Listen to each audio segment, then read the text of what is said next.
나이가 들어가면서 예전 같지 않게 머리가 잘 안 돌아가고 몸이 부어 있고 늘 몸이 좋지 않다고 느낄 때가 많습니다. 이러면 우리는 바로 나이가 들었다는 신호라고 생각하는데요. 하지만 이런 증상들은 나이 들면 당연히 찾아오는 것이 결코 아닙니다.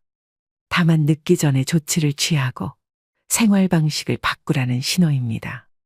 오늘 소개해드릴 50 이후 건강을 지키는 7가지 습관에서는 중년을 맞은 사람들에게 이 모든 것들을 엄격하게 지키라고 하기보다는 자신의 습관을 총체적으로 분석해 볼 것을 권합니다. 또 중년 이후의 건강 수칙은 복잡하지 않다고 말합니다. 적게 먹고 더 많이 잘 자고 간헐적으로 단식 그리고 하루에 20분씩 명상 또는 이완 호흡을 하고 자연에 가까운 음식을 먹고 함께할 사람을 찾는 것입니다. 그리고 되도록 많이 맨발로 걸으라고 합니다. 건강과 면역력을 저절로 키워주는 마법의 알약은 없습니다. 하지만 면역 체계와 신체의 모든 시스템을 튼튼하게 만들어주는 생활 방식은 분명히 있습니다. 길어진 인생 후 반전을 어떻게 나이 들어가느냐는 자신에게 달려 있습니다. 이제 나를 위해 바꾸셔야 됩니다. 50 이후 건강을 지키는 7가지 습관 바로 시작하겠습니다. 소식은 기본 중의 기본이다. 건강하게 나이 들기 위한 가장 중요한 원칙은 무조건 적게 먹는 것이다. 45세 정도가 되면 우리 몸은 예전만큼 많은 칼로리를 필요로 하지 않는다. 우리 몸은 이제 새로운 것을 만들어내지 않고 지금 가지고 있는 것을 보호하고 보존할 뿐이어서 연료가 적게 필요하다. 최근에는 칼로리 섭취량을 30% 줄인 사람들이 더 오래 살고 노년기에 질병에 걸리지 않았다는 연구 결과가 나왔다. 이 연구에서는 실험 참가자들이 어떤 음식을 먹는지를 전혀 고려하지 않고 오직 먹는 양만 계산했다. 단 하나의 변화만으로도 그러니까 소식을 하고 5년 단위로 식사량을 조금씩 줄이기만 해도 확실한 결과를 얻을 수 있다는 것이다. 음식을 적게 소비하면 몸 안의 기관들의 부담이 덜 간다. 소식을 하면 몸이 처리할 일이 줄어들고 버려야 할 폐기물도 적어진다. 몸의 일거리가 줄어들면 남은 에너지를 신체 전반의 기능을 수행하는 데 사용할 수 있다. 소식하라는 것은 어려운 요구라는 생각도 든다. 인생에서 가장 행복한 순간들에는 늘 음식이 중심에 놓인다. 가족, 친구들과 식탁에 둘러앉은 시간은 정말 소중하다. 그리고 공동체, 사랑, 공유, 연결과 같은 것들은 건강하게 나이 드는데도 꼭 필요하다. 다만 그 식탁 위에 무엇을 올릴지를 현명하게 결정하고 당신이 바꿔야 하는 습관들에 신경을 써라. 혹시 특정한 친구들을 만날 때마다 과식을 하는가? 아니면 직계 가족과 함께 할 때라든가 술을 마실 때는 어떤가? 당신이 누군가에게 음식을 먹일 때는 어떻게 하고 있는가? 자녀 양육에서 음식은 중요한 자리를 차지하지만 아이들이 자랄수록 하루 3끼의 식사 외에도 중요한 일이 많아진다. 어쩌면 당신은 일정한 시각에 무조건 식사를 하지 않아도 되고 자신의 필요에 맞춰 그리고 나이에 맞춰 생활할 여건을 갖춘 사람인지도 모른다. 당연한 말이지만 칼로리를 줄이는 효과적인 방법 중 하나는 탄수화물과 정제탄수화물을 줄이는 것이다. 빵, 파스타, 밥과 같은 흰색 음식은 기본적으로 영양소가 적을 뿐만 아니라 몸에 해로울 수도 있다. 컬리플라워는 여기에 포함되지 않는다. 대부분의 사람은 나이가 들면 탄수화물을 잘 소화하지 못한다. 그래서 고령층의 당뇨 발병률이 높은 것이다. 탄수화물은 몸 안에 들어오면 당으로 바뀐다. 심각한 문제가 아닐 수 없다. 당뇨 위험을 낮추려면 영양가 없는 탄수화물 음식을 줄이고 영양이 풍부한 음식을 먹어야 한다. 물론 음식은 복잡하기도 하다. 사실 배가 고프다는 느낌은 다른 어떤 것이 필요하다는 신호일 수도 있다. 재미있는 일, 애정, 온도, 신선한 공기, 잠, 아니면 그냥 물이 필요한 것인지도 모른다. 소식이란 당신의 몸에 민감하게 주의를 기울이는 습관적인 행동이다. 집에 들어가자마자 정말 배가 고픈 것인지 생각해 보지도 않고 부엌으로 달려간다를 경계하는 것이다. 먼저 배가 80% 정도 찰 때까지만 먹는다는 단순한 규칙을 지켜보라. 공복을 채우는 것과 바지 단추를 풀어야겠다고 느낄 만큼 배부르게 먹는 것은 다르다. 이것 하나만 지켜도 삶이 달라진다. 더 많이 더 잘 자기. 이 책의 목표 중 하나는 통증이 찾아오고 여기저기 아픈 곳이 생기기 전에 당신의 삶을 변화시키는 것이다. 나이가 들면 그날의 피로를 회복하는 양질의 수면이 퍼즐의 중요한 조각이 된다. 잠을 중요하게 지급하라. 그러면 금세 건강해지는 것을 느낀다. 우리가 나이듦의 징후로 생각하는 증상의 대부분은 우리의 몸이 규칙적이고 더 많은 그리고 더 좋은 휴식을 필요로 한다는 신호에 지나지 않는다. 밤에 잠을 못 이루거나 중간에 자꾸 깨더라도 포기하지 마라. 문제를 살피면서 의식적으로 밤잠을 잘 자기 위한 대책을 세워라. 이것은 단순히 저녁 시간을 어떻게 보내느냐의 문제가 아니다. 밤 시간의 습관과도 관련되는 문제다. 아침에 일어나자마자 밖으로 나가서 햇빛을 쬐라. 그러면 당신의 생체 리듬이 자연의 주기에 맞춰진다. 낮에는 활기 있고 해가 지면 활력이 떨어지다가 밤에는 잠이 온다. 아침 시간에는 명상을 하라. 아침 명상은 밤잠에 긍정적으로 작용한다. 운동도 마찬가지다. 낮 시간에 유산소 운동을 하면 밤에 더 쉽게 잠이 든다. 꿈을 꾸는 시간인 렘 수면 시간과 깊은 잠을 자는 시간이 모두 충분해야 한다. 비렘 수면이라고 불리는 깊은 잠을 잘 때는 두뇌 활동이 거의 일어나지 않는다. 바로 이때 몸 안에서 회복이 진행되고 뇌의 노폐물 시스템이 작동해 단백질과 기타 독성 물질을 제거한다. 잠을 푹 자지 못해 비렘 수면이 부족하면 글림프 시스템이 제 기능을 수행하지 못하고 그 결과 노폐물이 뇌 안에 쌓여 흐릿하고 몽롱한 기분으로 생활하게 된다.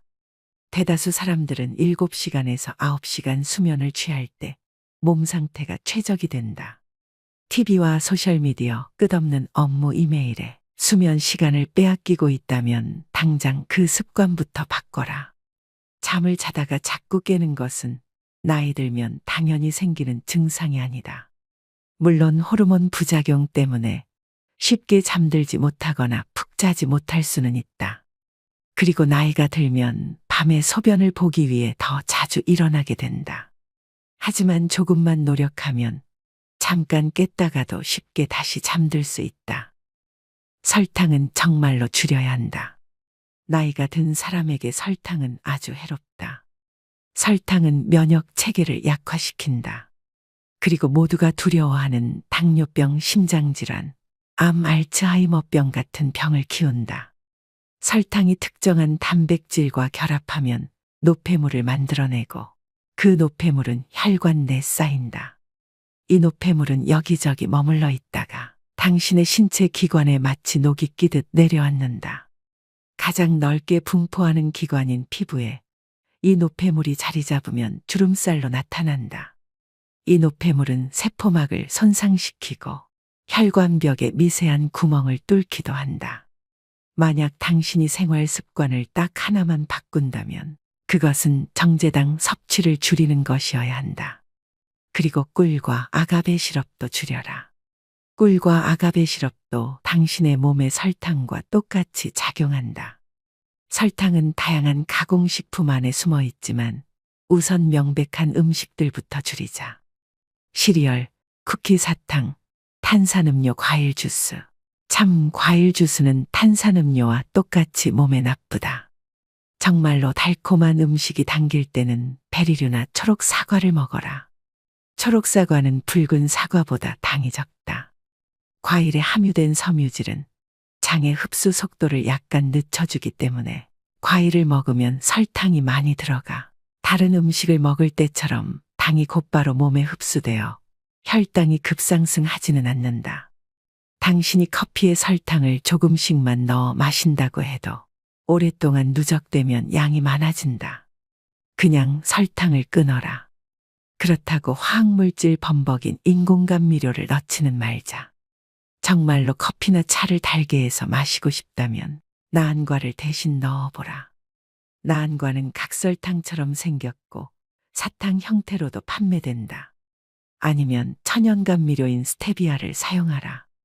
일부 스테비아 제품에는 다른 감미료가 첨가되어 있으므로 100% 스테비아를 구입해야 한다.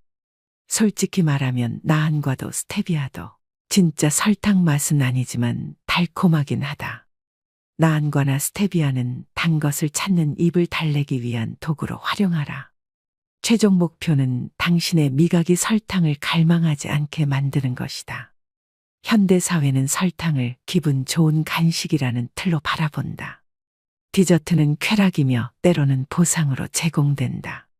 그러나 사실 설탕은 몸에 상이 아닌 벌을 준다. 그리고 설탕을 끊기가 그토록 어려운 이유는 그것이 약물이기 때문이다.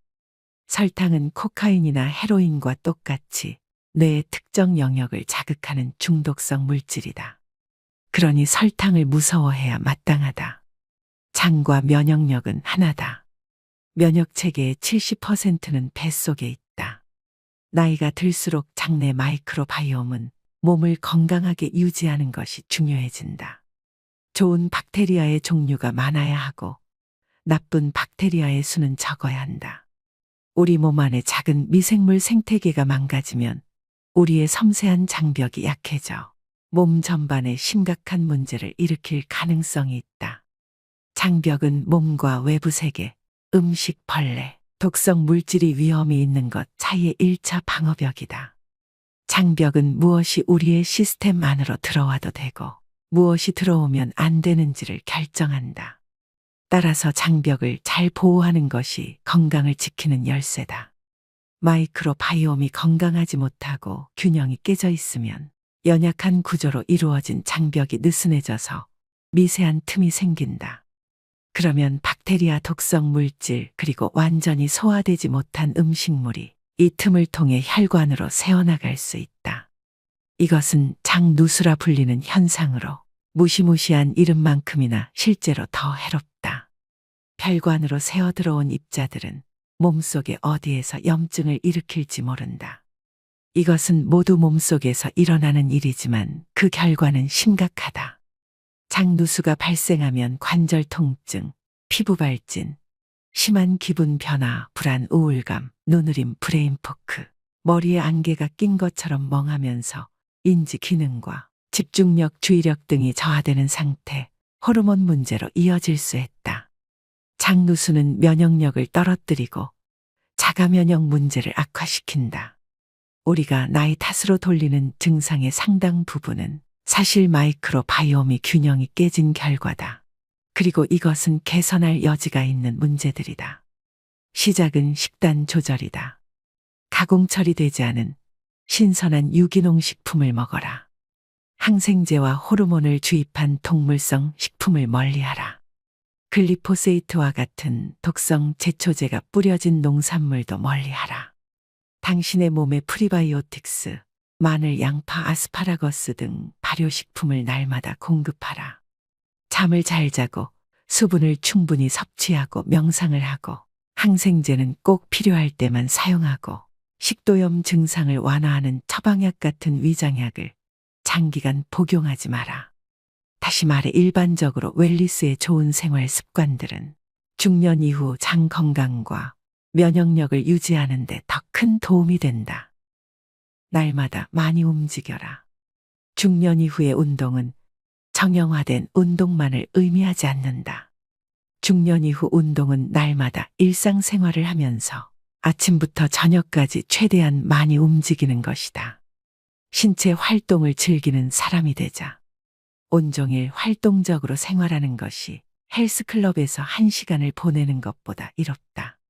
특히 헬스클럽에서 1시간을 보내지만 낮에는 책상에 앉아 있고 밤에는 소파에 앉아 있는 경우라면 물론 헬스클럽에서 하는 운동도 좋다.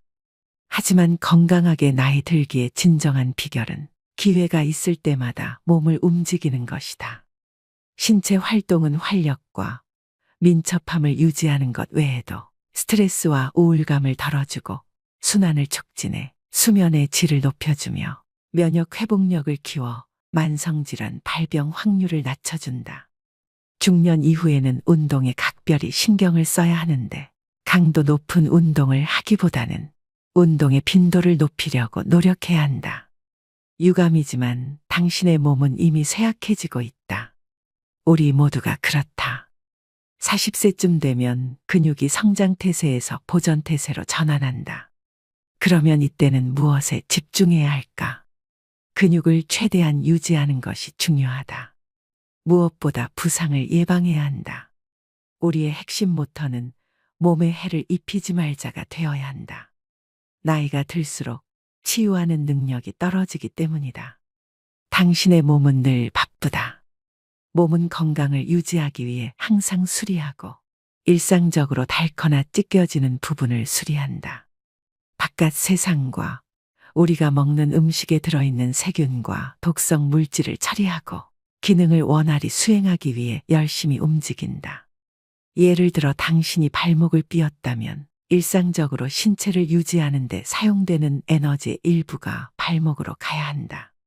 당신의 몸은 그 발목을 고치기 위해 요소와 소염작용을 하는 영양소들을 생산해야 하고 그러는 동안 몸의 다른 필수적인 회복 능력은 그만큼 줄어들게 마련이다. 나이가 들면 자원도 감소하기 때문에 몸을 보호하는 것이 현명한 일이다. 다치지 않도록 조심하는 것은 몸 전반의 건강을 유지하기 위해 꼭 필요한 긍정적이고 적극적인 활동이다. 중년 이후 신체 활동의 관건은 몸의 변화에 맞추어 운동 계획을 짜는 것이다. 덜 격렬한 운동을 선택하고 몸의 어떤 부위가 아프면 그 운동을 멈춰라. 생각보다 많은 사람이 통증을 무시하고 운동을 계속한다. 이런 태도는 건강하게 나이 드는데 도움이 안 된다. 나이에 적응하고 기꺼이 후퇴하고 변화를 시도하는 편이 훨씬 낫다. 달리기를 할 때마다 통증을 느낀다면 자전거 타기로 바꿔보라. 자전거를 못 타게 되면 수영을 하라. 고난이도 요가 동작을 했더니 몸이 아프면 그런 동작은 하지 마라.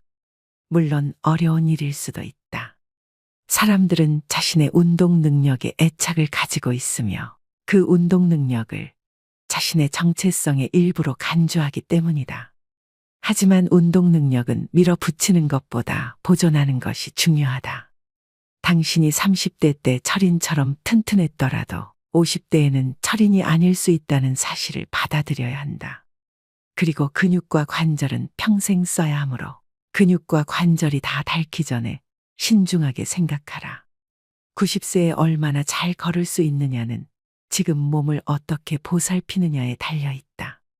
몸을 움직이기를 좋아하고 육체적 한계를 뛰어넘기를 즐기는 사람들에게 가장 중요한 일은 몸이 하는 말을 잘 듣고 그 말에 따르는 것이다. 몸을 많이 움직이지 않는 사람들의 경우 지금 당장 운동을 시작해야 한다. 아직 늦지 않았다. 하루에 10분 동안 경사가 완만한 언덕을 오르는 것으로 시작하라. 그리고 일주일에 5분씩 시간을 늘려서 바로 30분으로 만들어 보라. 이완 휴식 요가를 시작하거나 관절의 부담이 적은 수영 강좌를 신청하는 것도 아주 좋다. 편안하게 시작하고 끈질기게 노력하라. 당신을 활동적인 사람으로 변화시키는 일은 그리 오래 걸리지 않으며 힘이 많이 들지도 않는다. 그리고 중년 이후의 삶을 사는 우리 모두에게 하루 내내 움직일 기회를 찾아보고 기쁜 마음으로 움직이자. 조금 일찍 지하철을 타고 일찍 내려 사무실까지 걸어가거나 버스에서 한두 정류장 앞에 내려 집까지 걸어보라. 건물의 위층으로 올라갈 때는 엘리베이터를 타지 말고 계단을 이용하라. 내려갈 때는 하지 마라. 계단을 내려가거나 언덕을 내려가는 운동은 무릎에 부담을 진다. 점심시간을 신체활동 시간으로 바꿔보라. 가능하다면 야외에서 신선한 공기를 들이마시며 쉬어라. 반드시 힘이 많이 되는 운동을 할 필요는 없다. 자주 꾸준히 실행 가능한 활동을 하라. 많이 움직이는 사람이 되자. 햇빛과 함께 하루를 시작하라. 생체 리듬은 우리의 몸의 하루 24시간의 변화를 자연과 연동시키는 장치라 할 수 있다. 생체 리듬은 건강 관리에 도움이 된다. 그리고 우리는 독한 화학물질이 들어있을 수 있는 선크림으로 햇빛을 차단해야 한다고 알고 있지만 사실 햇빛은 건강에 유익하다. 항상 뭔가를 발라서 햇빛을 막을 필요는 없다. 밖으로 나가서 얼굴에 햇빛을 느껴보고 계절이 허락한다면 팔과 다리도 날마다 햇빛에 노출시켜라. 밤에 잠이 잘 오도록 하는 비결 중 하나는 자연광과 함께 하루를 시작하는 것이다.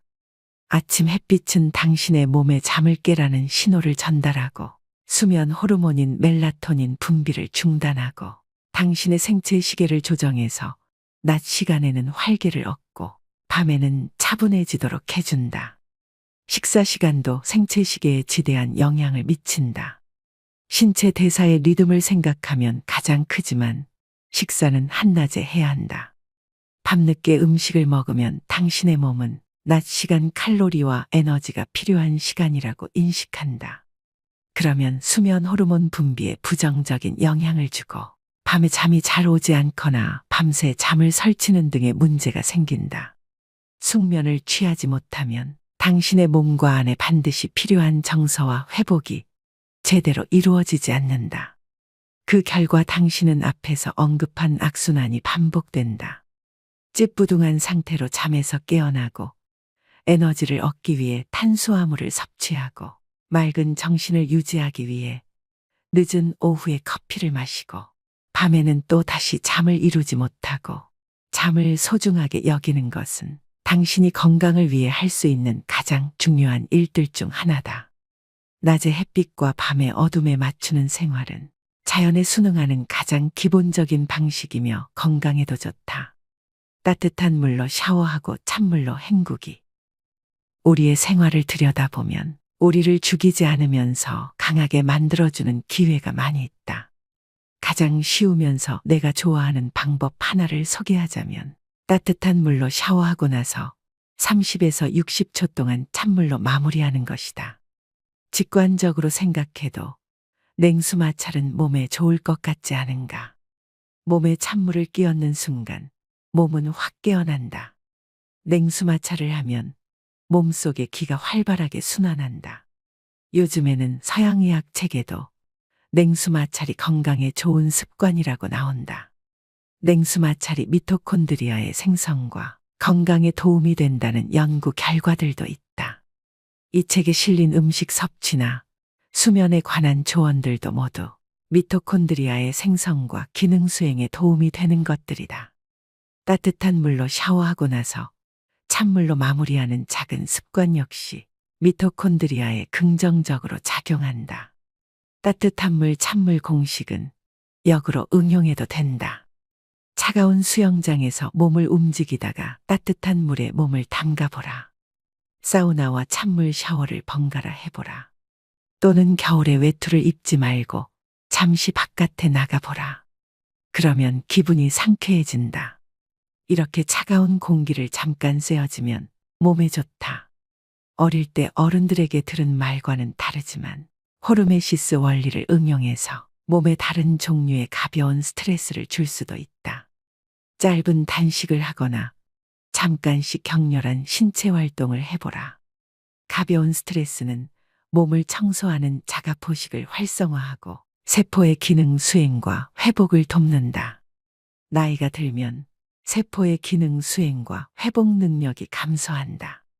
우리의 몸에 짧지만 강렬한 스트레스가 가해질 때 몸은 손상된 것을 더 잘 복구한다. 여기서 손상에는 극단적인 것만이 아니라 생활과 나이듦의 과정에서 자연스럽게 생기는 마모가 포함된다. 우리의 몸은 항상 스스로 수리를 하는데 호르메시스는 그 수리에 도움을 준다. 좋은 음식으로 하루 2끼만. 중년 이후에는 건강 측면에서 아침 식사가 하루 중에 가장 덜 중요한 끼니라고 말할 수 있다. 짧은 단식을 하면 좋은 점이 많은데 아침 식사를 건너뛰면 짧은 단식을 쉽게 할 수 있다. 당신이 지금 단식을 하고 있지 않더라도 하루에 3번보다는 2번 식사가 유익하다.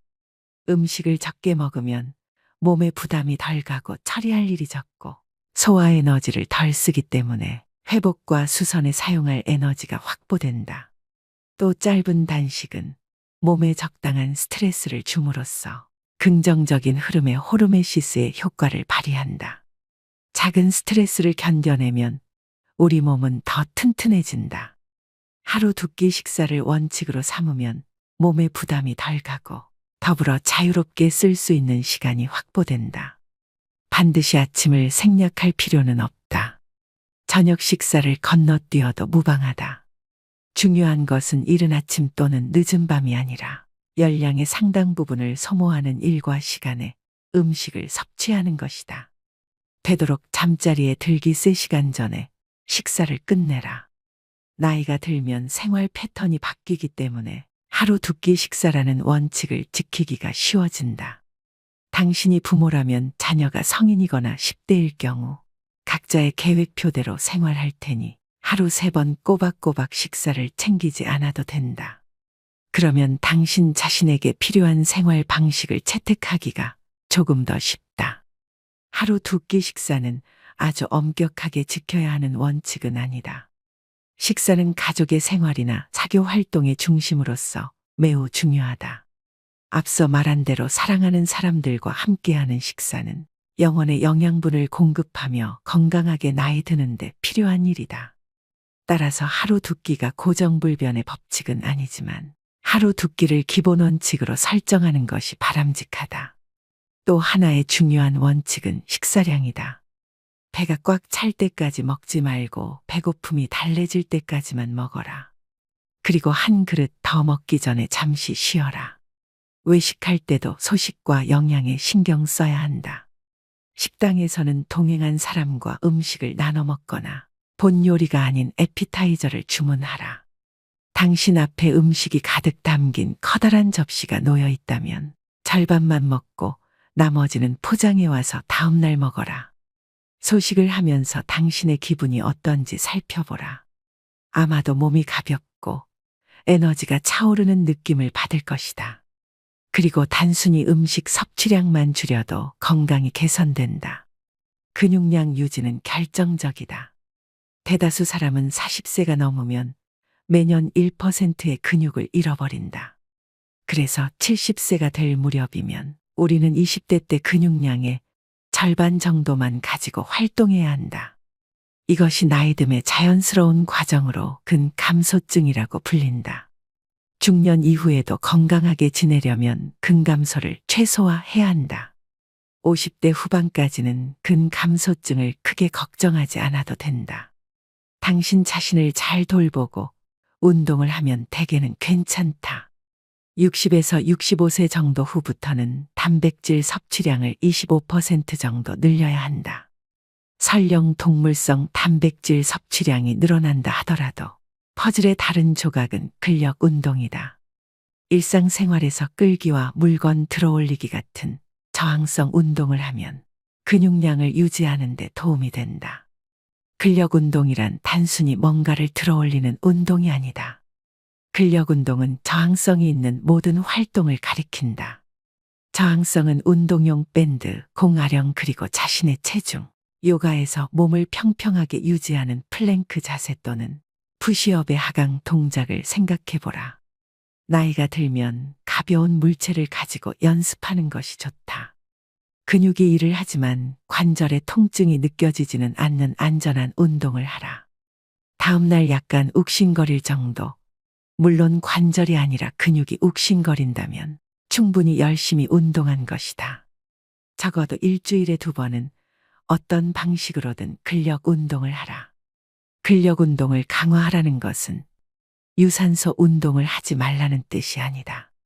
유산소 운동은 근육량을 늘려주지는 않지만 혈액순환을 촉진하고 세포의 미토콘드리아를 배가시키고 근육에 산소를 공급하고 지구력을 키우고 장수 유전자를 활성화한다.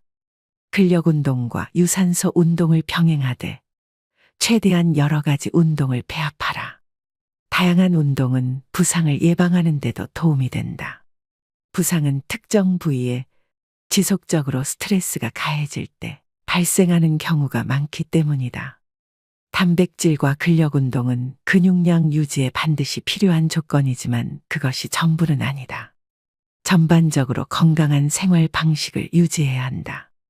염증을 유발하는 음식을 멀리해야 하며 잠을 푹 그리고 충분히 자야 한다. 근육량 유지의 중요성은 아무리 강조해도 지나치지 않다. 근육을 너무 많이 잃어버려서 노쇠해지는 일은 피해야 한다. 그래서 당신이 어떤 운동을 좋아하든 간에 들어올리기, 상체 운동, 등산, 플랭크, 물구나무 서기, 복싱, 수영, 자전거, 스쿼트 등의 운동을 꾸준히 하라. 날마다 기회를 포착해서 저항성 운동을 하라. 가구를 옮기거나 호스를 끌어당기거나 상자를 운반하라. 목적이 있는 행동도 엄연한 운동이다. 이제는 다치지 않는 것이 더 중요하다. 나이가 들면 회복이 어려워지고 회복 속도도 느려진다. 그래서 부상을 예방하는 데 집중해야 한다. 물론 나이 들어서도 땀이 쭉 빠지는 힘든 운동을 즐기고 그런 운동에서 쾌감을 얻는 사람이 있다. 그래도 극한까지 밀어붙이지는 마라. 운동을 지나치게 열심히 하는 것도 몸에는 스트레스로 작용한다. 그리고 스트레스가 너무 많으면 부상으로 이어지거나 면역 체계를 긴장시킬 우려가 있다. 당신이 가진 능력의 80% 선에서 무리가 가지 않게 운동하라. 그리고 당신의 일상생활 중 어떤 행동이 몸을 상하게 만드는 것 같으면 그 행위를 중단하라. 우리는 스트레칭을 충분히 하고 있지 않다. 스트레칭이 부족하면 근육이 경직되고 근막이 수축되어 통증이 생기거나 부상을 입기 쉽다. 스트레칭으로 근육을 유연하게 해주면 관절이 편안해지고 자세가 바로 잡히며 걸음걸이도 가벼워진다. 운동 전에 스트레칭을 하라. 수영을 하든 자전거를 타듯 아령 운동을 하든 요가를 하든 간에 시작은 천천히 하라. 몸에 시동이 걸리게 기회를 주어야 한다. 운동을 마무리할 때 더 스트레칭을 하라. 어디가 왜 아픈지를 관찰하라. 우리는 통증과 고통에 금방 익숙해진다. 몸이 스스로를 보호하기 적응하기 때문이다. 당신은 계단을 오르내릴 때 아킬레스건이 너무 많이 늘어나지 않게 하고 무릎에 가해지는 충격을 줄이기 위해 발을 비스듬히 돌리는가? 무거운 물건을 들 때는 어느 쪽 팔을 주로 쓰는가? 당신이 자주 하는 동작과 당신이 놓치고 있는 습관을 관찰하라. 그래서 문제를 회피하지 말고 바로 잡아야 한다. 미봉책을 사용하다 보면 다른 부위를 다치게 마련이니까. 통증은 발에서 시작해서 엉덩이로 올라가고 나중에는 허리와 어깨에 문제가 생긴다. 결국에는 불균형과 불편이 쌓이고 쌓여 문제를 해결하기가 어려워진다. 당신에게 필요한 운동을 잘 선택하면 하나의 부상에 대처하기 위한 행동이 다른 부상으로 이어지는 사태를 방지할 수 있다. 오늘의 영상 어떠셨나요? 나이를 잘 먹는다는 것은 단순한 운이 아니고 복권처럼 임의로 주어지는 혜택도 아닙니다. 그것은 일상생활 속에서 구체적인 선택의 결과물입니다. 여러분이 날마다 하는 일상적인 선택은 전반적인 건강과 신체의 자기보호 능력에 굉장한 영향을 끼치는데요. 최적의 나이듦이란 행복하고 활기차며 앞으로 수십 년 동안 정말 좋아하는 일들을 할 수 있는 것을 의미합니다. 이 책이 여러분의 인생 후반전의 건강 계획에 도움이 되었으면 하는 바람입니다. 이 영상은 책의 일부분만 소개해드렸습니다. 더 많은 정보를 알고 싶으시다면 책 전문을 읽어보시길 추천드립니다. 오늘도 노후의 지혜와 함께 해주셔서 감사드립니다. 황금빛으로 무르익어가는 여러분의 지혜로운 인생을 언제나 응원합니다.